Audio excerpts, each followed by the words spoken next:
Hi, I'm John F. Allen. And I'm R.J. Sullivan. And we're the Two Towers. What's up, everyone, and welcome to the Two Towers Talk Show recap and review for The Flash. I'm your host, Tower 1, John F. Allen, one half of the Two Towers. Today we'll be recapping and reviewing The Flash, Season 1, Episode 17, titled Flashback. There will be details of the episode discussed here which are spoilers.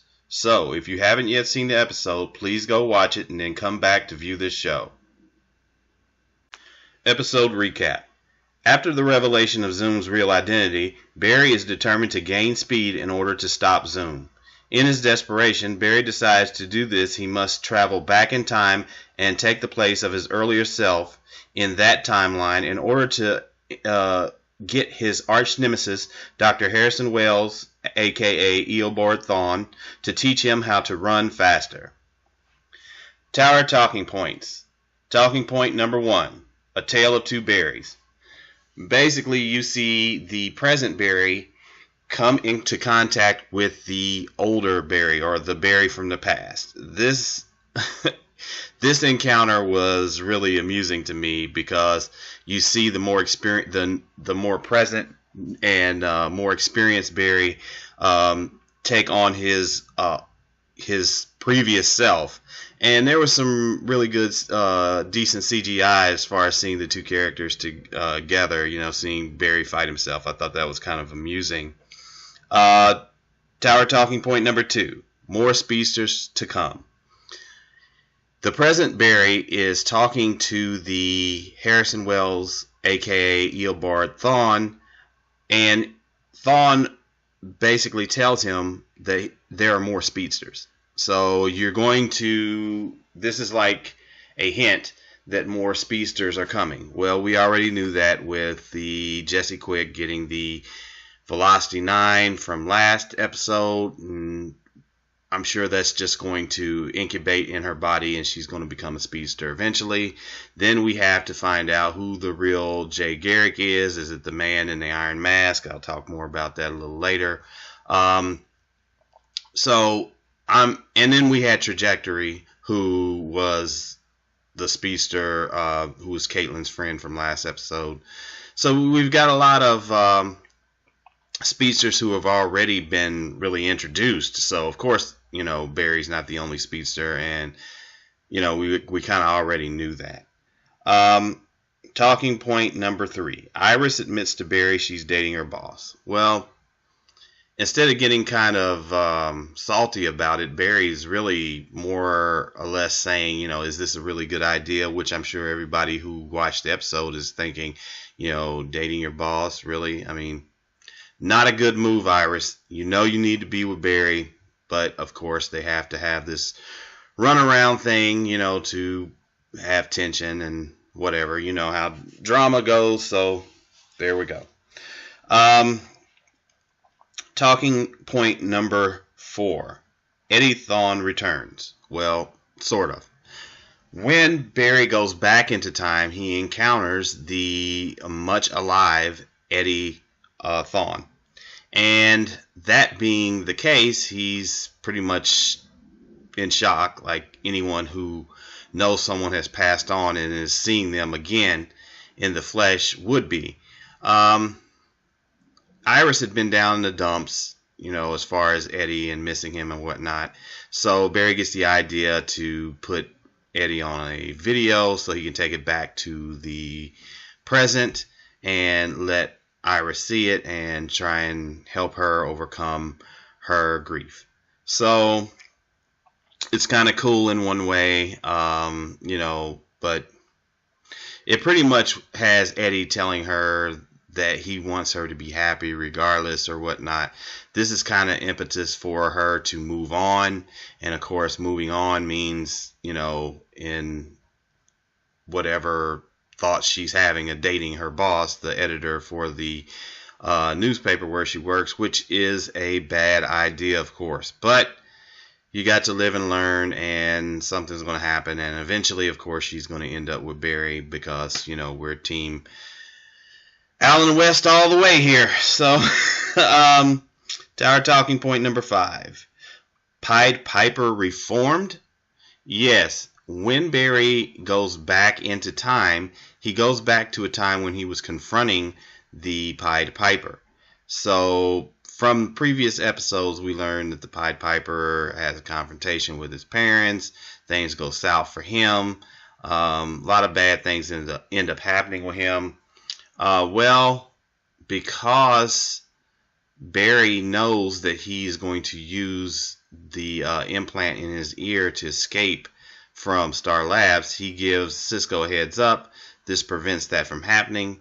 But then again, because of the things that happen, such as a speedster wraith or whatnot, following Barry through the portal when he travels from the present to the past, they end up needing Pied Piper's help, and he ends up helping them. And then when Barry returns to the present, we see a Pied Piper who's actually working with Team Flash and actually has a good relationship with his parents after, being outed as being gay, and because that's what caused the problems between him and his parents.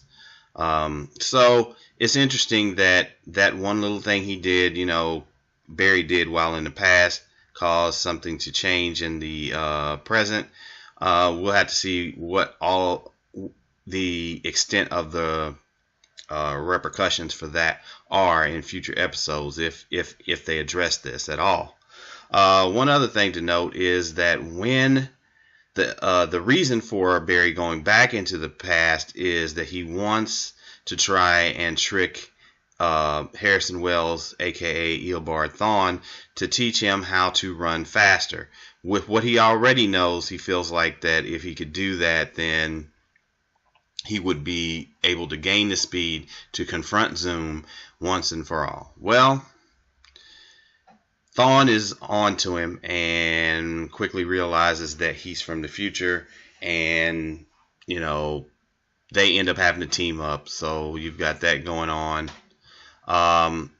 He eventually gives Barry a flash drive, which he ends up taking back to the present, that has information and details on how to manipulate tachyons, which will basically help him to not only travel faster, but also to deal with breaking down dimension barriers and traveling through the timeline. So that's interesting. If you watch the Supergirl Flash crossover, you'll know he had something similar on his chest to what Thawne had in the first season of the Flash, that tachyon device that helped him to absorb speed or absorb the speed force or whatnot.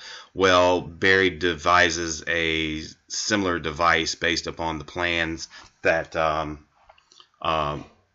gives him. So that's going to be what you see in that crossover episode, and this is where it came from, and this kind of lays the groundwork for that. So this is going to be interesting to see how he utilizes this device in the future.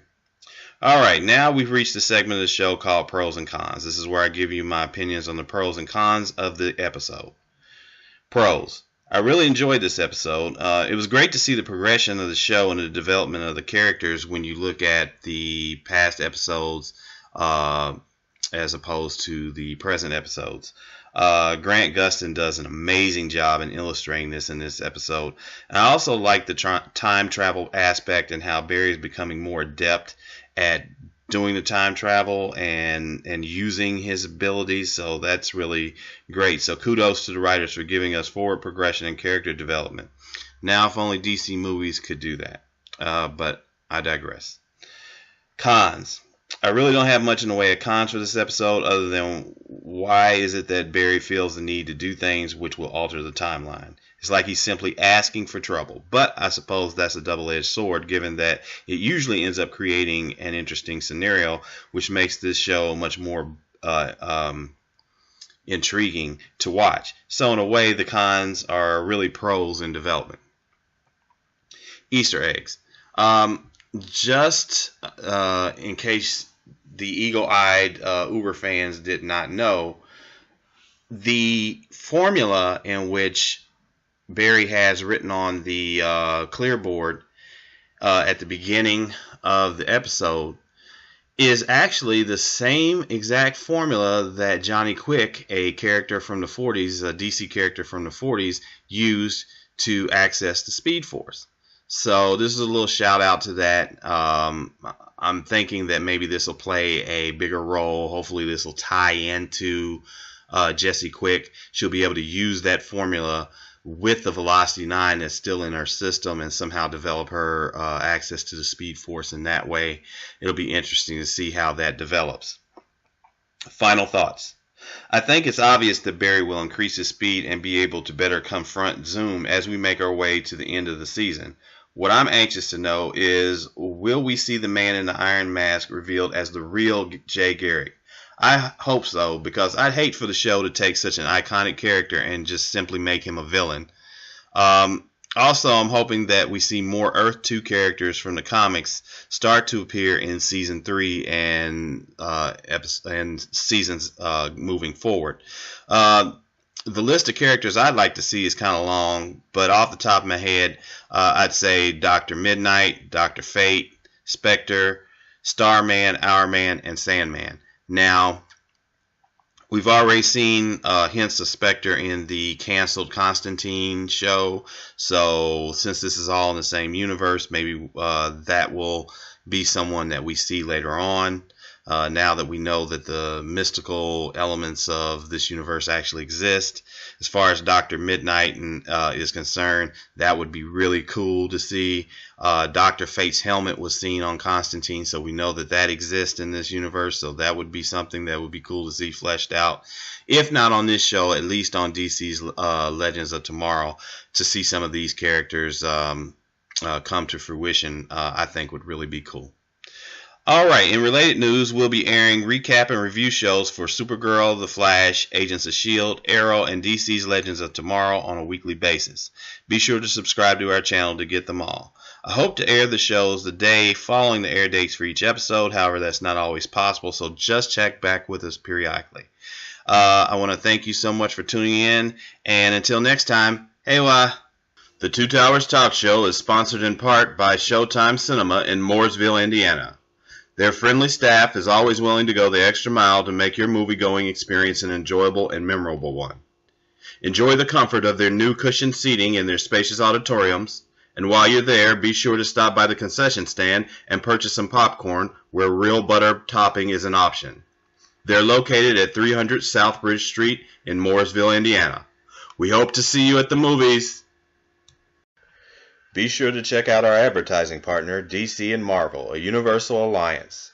They are a friendly Facebook community who offer digital comic book giveaways, games, tournaments, and viewing parties. Follow the link below and give them a look. You'll be glad you did.